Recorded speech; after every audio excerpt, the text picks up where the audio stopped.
پر تشریف فرما واجب الاحترام سادات کرام علماء کرام خصوصیت کے ساتھ شہزادہ غریب نواز حضرت سید غیاث الدین چشتی صاحب قبلہ شہزادہ مفتی اعظم راجستھان خلیفہ حضور شیخ الاسلام پیری طریقت الحاج معین الدین اشرفی صاحب قبلہ سجادہ نشین آستانہ اشفاقیہ بابقار الباب منبر و محراب تشریف فرما عوامل سنت السلام علیکم ورحمۃ اللہ تعالی وبرکاتہ الحمدللہ حق حمدہ الحمدللہ الواحد الستار الغفار والصلاة والسلام علی ابر الابرار وعلی آلہ الاطہار واصحابہ الاخیار من یومنا الى یوم القرار اما بعد فاعوذ باللہ من الشیطان الرجیم بسم اللہ الرحمن الرحیم واما ما ينفع الناس فيمكث في الارض الى آخر الآیہ صدق اللہ العلی العظیم. درود شریف پڑھ لیجئے. اللہم صلی علی سیدنا نبینا مأوانا ومرجانا محمد وعلی آل سیدنا مولانا محمد صلاة تنجینا بها من جميع الأهوال والآفات وتقضينا بها جميع الحاجات وتطهرنا بها من جميع السيئات وترفعنا بها عندك على الدرجات وتبلغنا بها أقصى الغايات من جميع الخيرات في الحياة وبعد الممات إنك قريب مجيب الدعوات وأنت على كل شيء قدير. سنے کون قصہ درد دل میرا غم گسار چلا گیا جسے آشناؤں کا پاس تھا وہ وفا شعار چلا گیا. وہی بزم ہے وہی دھوم ہے وہی عاشقوں کا ہجوم ہے. وہی بزم ہے وہی دھوم ہے وہی عاشقوں کا ہجوم ہے. بس کمی تو ہے میرے چاند کی جو تہے مزار چلا گیا. برادران ملت اسلامیہ آپ تمامی حضرات کو مفتی اعظم راجستھان اشفاق العلماء بابا قوم و ملت کا 11واں عرس بہت بہت مبارک. ہم میزبان لوگ ہیں، تقریر کرنے کے لیے کھڑے نہیں ہوتے، صرف حاضری لگانے کی غرض سے آگے قرآن مقدس کی آیت کریمہ کا ایک ٹکڑا پڑھا. اللہ ارشاد فرما رہا ہے وَأَمَّا مَا يَنْفَعُ النَّاسَ فَيَمْكُثُ فِي الْأَرْضِ. جو لوگوں کو نفع دیتا ہے نہ وہی زمین میں ٹھہرا کرتا ہے. مفتی اعظم راجستھان کی شخصیت جامع کمالات شخصیت تھی اور آپ کی خصوصیت یہ تھی جیسا کہ حضرت مفتی صاحب قبلہ استاذ گرامی نے آپ کو اشارتاً بتایا. سب اشارتاً نہیں بتا رہے تھے کہ وقت نہیں ہے.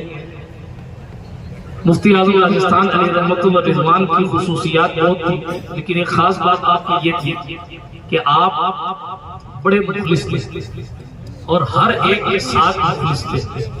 کوئی دنیا دار آتا تو اس کو بھی اتنی پیار سے جواب دیا کرتے تھے کہ وہ بار بار آپ کی چوکھٹ پر حاضر ہوا کرتا.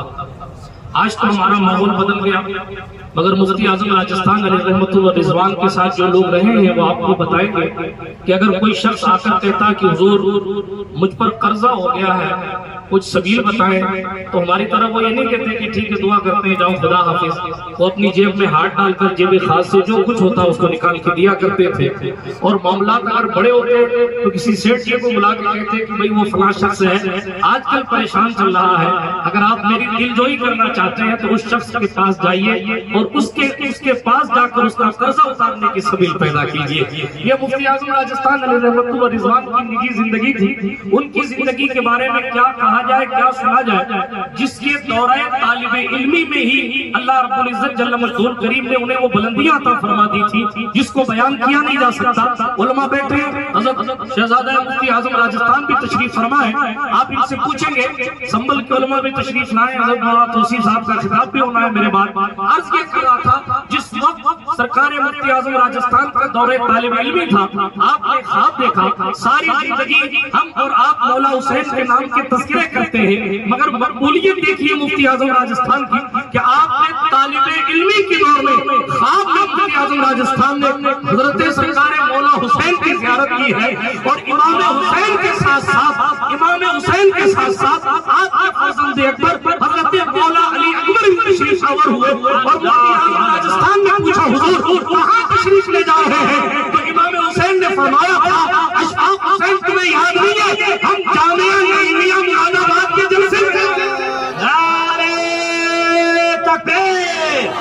پورا مجمع استقبال کرے نعرہ رسالت. سارے ہماری اور آپ کی سانسیں سمجھاتی ہے، مگر جو پڑھائی کے دور میں مولا حسین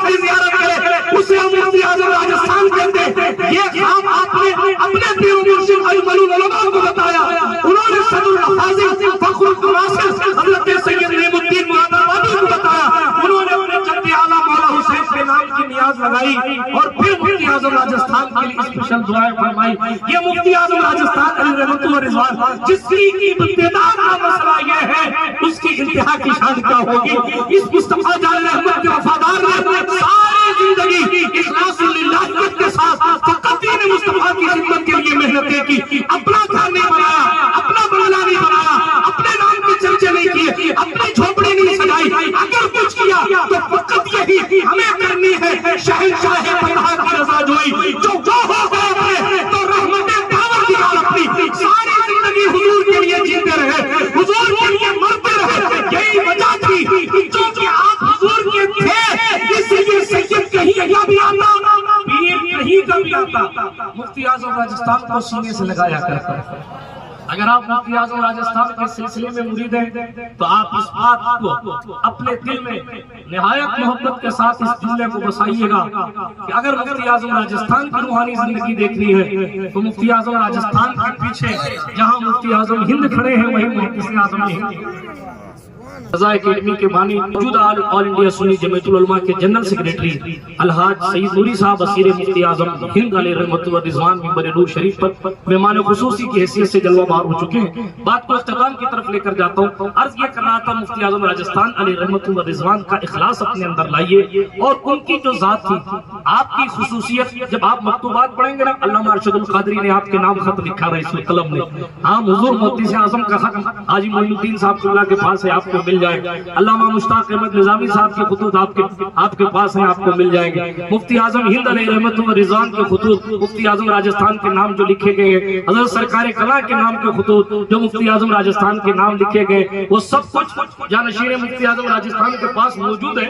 آپ کبھی وقت نکال کے اردو پڑھنا سیکھ کر آپ جا کر خط پڑھ سکتے ہیں. میں نے جو بہت ساری باتیں جب پڑھی تو ایک چیز میرے ذہن میں آئی, وہ یہ کہ مفتی اعظم راجستھان کی شخصیت اس قدر ایثار اور قربانی کا مجسمہ آپ کے کہ جو ذات جس فیلڈ کی تھی مفتی اعظم راجستھان نے اس ذات سے اس فیلڈ کا کام لیا. اگر کوئی کتاب چھاپتا تھا تو اس کی کتابیں بکوائی, اگر کوئی تقریر کرتا تھا تو اس کے جلسے کروائے, اگر کوئی مرید کرتا تھا تو اس مرید کرنے والے پیر صاحب کی تقریریں کروائی اور جلسے کروائے. ظاہر سی بات ہے جب پورے ڈپارٹمنٹ پر آپ نے احسان ہی احسان کیے تو ہر بندہ یہی کہے گا ابر رحمت تیری مرکب پر گہرباری کرے, حشر تک شان کریمی ناز برداری کرے. اچھا ایسا نہیں ہے کہ اس کے پیچھے معاذ اللہ کوئی چاپلوسی مقصد تھی, ایسا نہیں ہے کہ اس کے پیچھے کوئی اور مقصد تھا, بلکہ ان کا کہنا یہ تھا سنیت کے لیے کام کرو, سنیت کے لیے جان دے دو.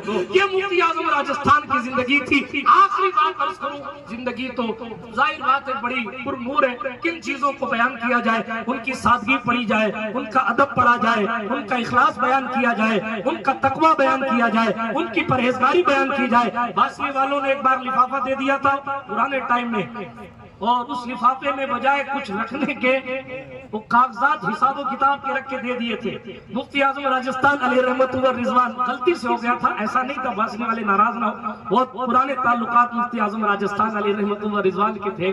بہرحال لیکن اخلاص کی بات کر رہا ہوں. آج تو اللہ معاف کرے, آپ مقررین سے پوچھئے کیا حال ہو گیا, کتنی دیر میں گنا جاتا ہے اور کتنے پہلے گنا جاتا ہے اور کتنے بعد میں گنا جاتا ہے. مگر مفتی اعظم راجستھان کی زندگی, مفتی اعظم راجستھان کی زندگی تھی. سرکار مفتی اعظم راجستھان کو لفافہ دیا گیا, آپ دارالعلوم اسحاقیہ تشریف لائے, اس کو کھولا تو اس میں کاغذات تھے, اس کو واپس پیک کر کے ڈیسک میں رکھ دیا. ادھر 2-3 دن کے بعد جب کمیٹی والوں نے سوچا کہ یار حساب کتاب کہاں گیا, تو پتا چلا کہ ہم سے تو گڑبڑ ہو گئی. جو حضرت والا لفافہ تھا وہ ہمارے پاس رہ گیا ہے, اور جو حساب کتاب والا تھا وہ حضرت کے پاس ہے. وہ وہاں سے چل کر مفتی اعظم راجستھان کی دہلیز پر آئے, کہ حضور گستاخی کی بڑی معذرت, ہماری طرح غصہ ہو کے نہیں, خندہ پیشانی سے مسکرا کر جو دینا تھا وہ لیا, جو دینا تھا واپس دے دیا, اور ہمارے لیے اور آپ کے لیے ایک ٹارگٹ سیٹ کر دیا. کامیاب ہونا چاہتے ہو تو اس منزل پر رہنا, ہاں اس منزل پر رہنا تاکہ کامیابی تمہارے قدم چومے. یہ اخلاص تھا, یہ للہیت تھی, یہ برکت تھی. مفتی اعظم راجستھان نے پوری بخاری شریف حضور صلی اللہ علیہ وسلم کے روزے کے سامنے بیٹھ کر پڑھی. نتیجہ یہ ہوا کہ خواب میں حضور کی زیارت ہوئی, اور خواب میں حضور بھی فرما رہے تھے اشفاق حسین بخاری لاؤ. عاشق ساری زندگی تڑپتا ہے کہ ایک بار حضور دکھ جائے. عاشق ابن عاشق نے کہا مفتی اعظم ہند کے اسیر بیٹھے ہیں تو مجھے مفتی اعظم ہند کا شعر یاد آ رہا ہے. انہیں نہ دیکھا تو کس کام کی ہے یہ آنکھیں کہ دیکھنے کی ہے ساری بہار آنکھوں میں. پہلے تو جناب درد پیش کیا اور پھر یہ کا کرم یہ مجھ پہ کیا ہے میرے تصور نے کہ آج کھینچ کی تصویریں یار آنکھوں میں. جب تصور کو پاکیزہ کیا تو حضور آ گئے اور جب دیکھ لیا اور قبر میں پہنچے تو پھر مفتی اعظم ہند علیہ السلام نے کہا تھا فرشتوں پوچھتے ہو مجھ سے کس کی امت ہو لو دیکھ لو یہ ہے تصویریں یار آنکھوں میں. ہر عاشق کی تمنا ہوتی ہے کہ حضور کو دیکھے. اس عاشق کی یہ مراد پوری ہو چکی. جانے سے پہلے خواب میں حضور کو دیکھا. فرمایا اشفاق حسین بخاری لاؤ. ایک ساتھی تھے ان کو کہا جلدی سے بخاری شریف لے کر آؤ. دیکھیں موقع سب کو نہیں ملتے اور پھر موقع مل جائے تو حسن یار میں حسن محبوب میں اتنا گم ہو جاتا ہے بندہ کہ عرضی نہیں لگا پاتا. مگر موقع جب فراہم کرتی ہے قدرت تو اس کے مرتبے ظاہر سی بات ہے کہ بلند ہو جایا کرتے. مفتی اعظم راجستھان علی رحمت و رضوان نے کسی کو کہا بھائی جلدی سے بخاری شریف لے کر آؤ. اتنے میں حضور کی خدمت میں عرض کیا سرکار ایک گزارش ہے. حضور علیہ السلام نے خواب میں فرمایا بولو اشفاق حسین کیا چاہتے ہو؟ کہا حضور میرے گھر کی دعوت قبول فرمائے. یہ حضور کی بارگاہ کی مقبولیت. حضرت ابو بکر صاحب کہہ رہے تھے نا جو ڈرتے تھے دنیا سے انہیں کھا گئی دنیا, جو ڈرتے تھے خدا سے وہ چھا گئے دنیا پہ. سن رہے ہیں آپ حضور علیہ السلام نے فرمایا اشفاق حسین دوپہر کی دعوت قبول ہے. کیا کہا؟ دوپہر کی دعوت قبول. اب کس شان سے حضور آئے کیسے آئے ہم تو اس منزل پر ہے نہیں جو بتا سکیں, لیکن اتنا ضرور کہتے ہیں حضرت مفتی اعظم راجستھان کے وصال کا وقت بھی دوپہر کا وقت ہے. شاید حضور اسی وقت آئے ہوں. وآخر دعوانا ان الحمدللہ رب العالمین.